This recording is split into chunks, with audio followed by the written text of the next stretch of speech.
বুঝিয়ে বলবি তুই? তোরা যা বলছিস আমাদের তো একের পর এক ধাক্কা এসে লাগছে। আমি জানতাম ঋতুজা বাড়িতে এলে একটা সমস্যা হবে, সেই জন্যই তো আমি চাইনি যে ও এই বাড়িতে থাকুক, কিন্তু সেই সর্বনাশটা ও করলোই। না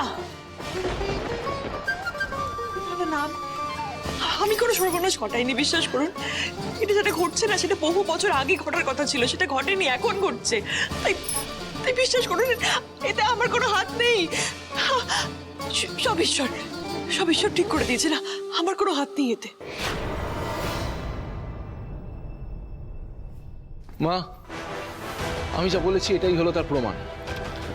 এই রিপোর্টটা দেখলে আশা করি সবকিছু ক্লিয়ার হয়ে যাবে। এই নাও, ধরো। কি কি এটা এটা কি? হ্যাঁ কি? দেখি কি রিপোর্ট, দেখি শোনো। ঋতুজা যখন হসপিটালাইজ ছিল ও আমাকে জানায় যে আমার সাথে ইস্যুর সম্পর্কটা কি। আমি প্রথমে বিশ্বাস করতে চাইনি যে ইস্যু আমার সন্তান। তাই মা আমি ডিএনএ টেস্ট করাই। এটাই হচ্ছে তার রিপোর্টটা।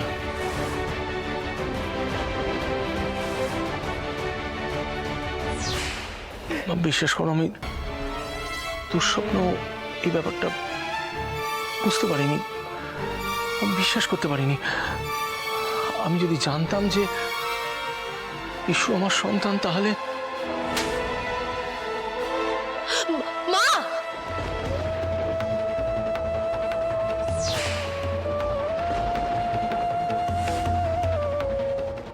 তোর লজ্জা করছে না? তুই দুটো জীবন নিয়ে তুই ছিনিমিনি খেল দিচ্ছি। তোকে আমি এই মানুষ করেছি যে ছেলের জন্য আমার মাথাটা গর্ভে উঁচু হয়ে থাকতো, আজকে তার জন্য আমার মরে যেতে ইচ্ছে করছে।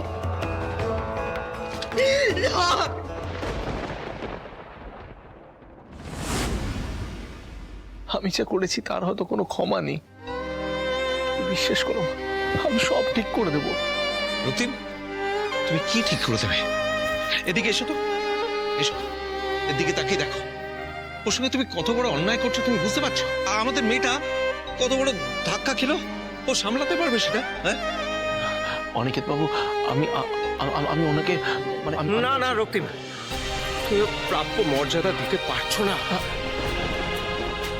আমি তো ভেবেছিলাম ওর এখন সুখের সময় এসেছে, ওর ভাগের আনন্দটুকু ও পাবে, আর তুমি সেই সবকিছু ওর কাছ থেকে কেড়ে নিতে চাইছো।